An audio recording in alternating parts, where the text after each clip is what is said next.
Ассалаумағалейкум, құрметті достар, құрметті көрермен ағайын, туыс бауыр жолдас жора, барша қазақ елі.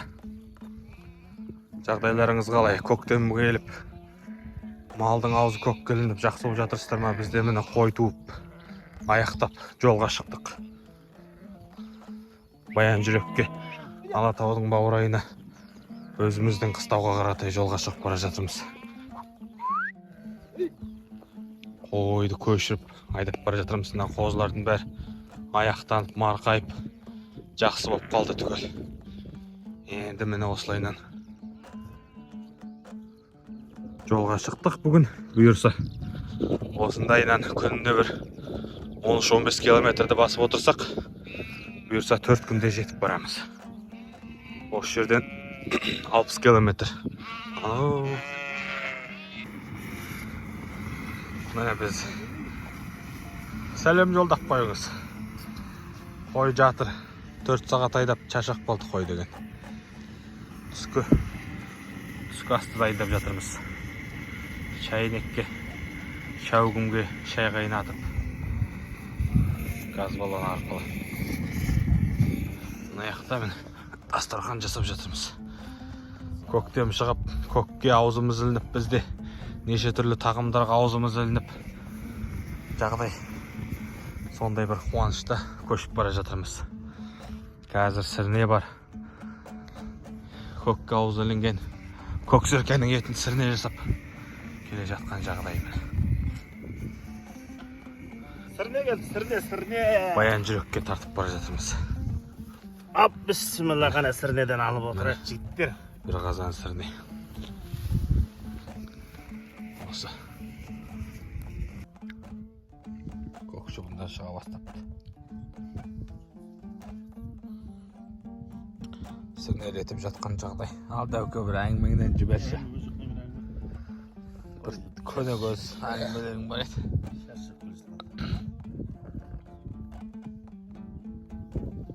Мына жерде ескеретін жағдай, көшіп қонып жүргенде ағайын. Мынау мысалға мына бетке алып көшіп бара жатсаңыз, осындай түскі уақытта түскі ас жейін деп қойды ерейін десеңіз, желдің бағыт бағдарына қарау керек. Мысалға, енді мына жерде біздегі мәселе, біз жоғары қаратай кетуіміз керек. Ал жел болса артымыздан соғып тұр, мынау батыстан соғып тұрған жел. Яғни қойлар деген сол желге қаратай жүреді екен желдеп.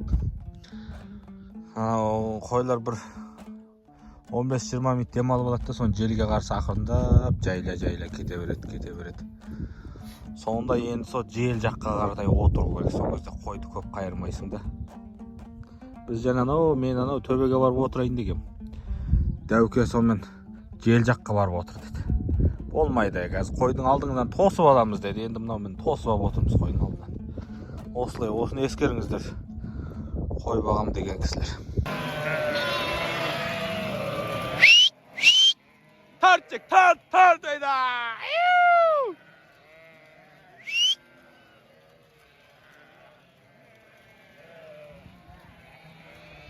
Төрге.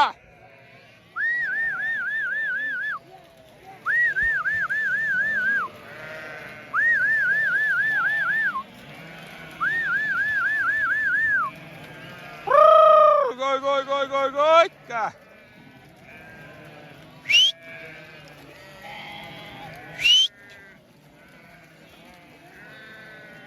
Айдут.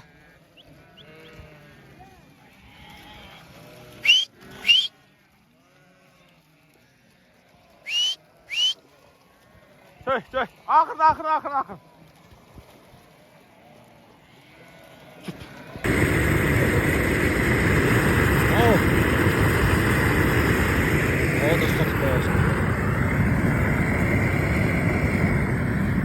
Кешкі ас дайындап, жаңбыр жауып тұр. Анау алма ағаштың түбіне қонамыз бұйырса. Қой деген жатыр міне. Жусап.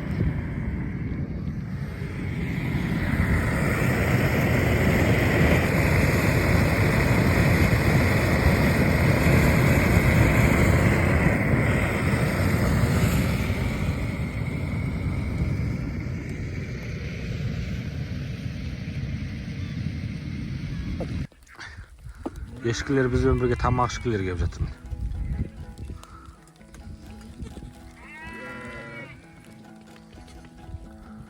Тоңдың ба? Ағылақ тоңдың ба? Бар ия ары қаратай. Тоңды байқұстар. Шөгөй! Біздің жанымызға жатамыз дейді.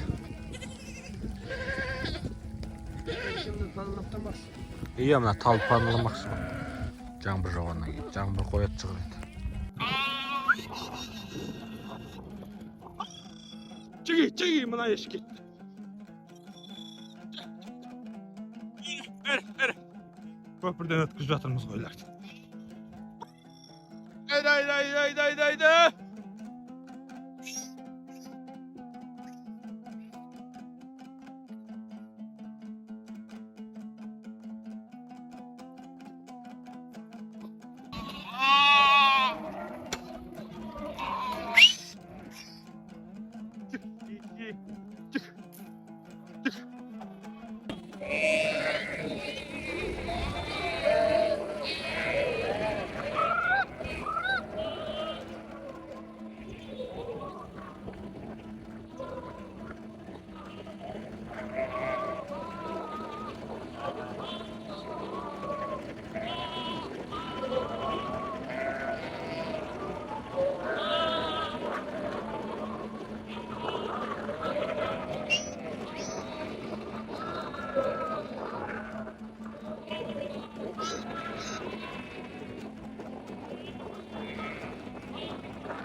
Ал қайырлы күн достар, бүгін мені бізде екінші күн таңғы сағат 5-тен бастап күн ұясынан шықпай жолға шығып кеткен болатынбыз.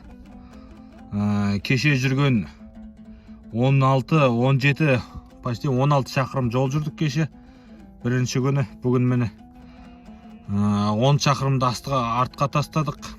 Бағана өзі 4 сағат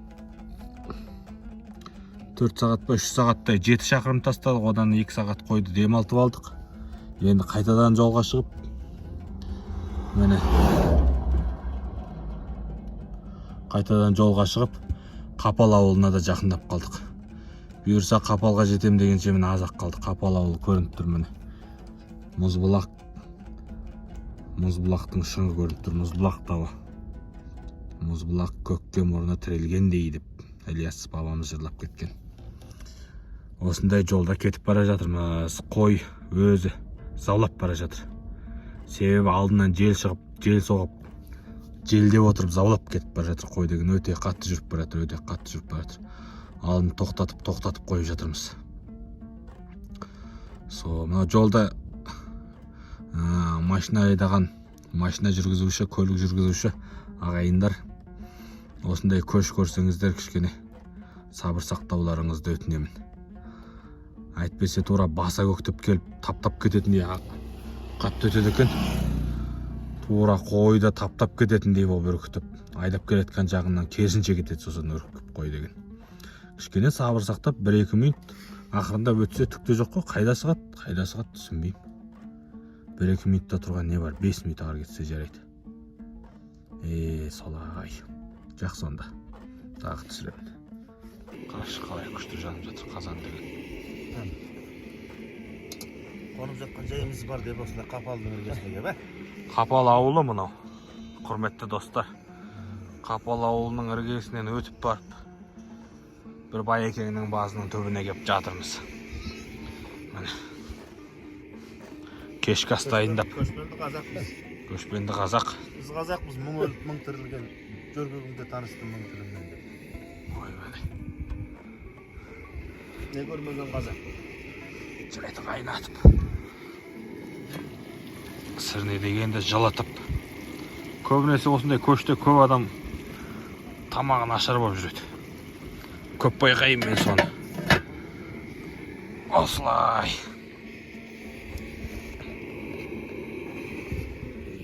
Ал достар, мінекей Баян жүрекке де жеттік. Бұйырса міне жел шығып қой айбат жүрді. күндей айдап жетті көрсеңіз. Үйге дейін бар әлі біраз. Ал жақ деген әлі қар болып жатыр. Қайырлы күн барша құрметті достар, қалайсыздар? Баршаңызға сәлем. Бізде жағдай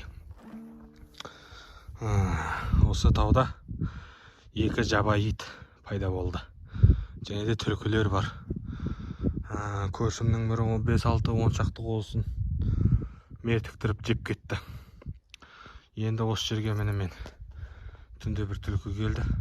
Мен жартастың түбіне бір қозы өлген еді. Көршіден соны әкеп мына жерге қақпан құрып қойдым.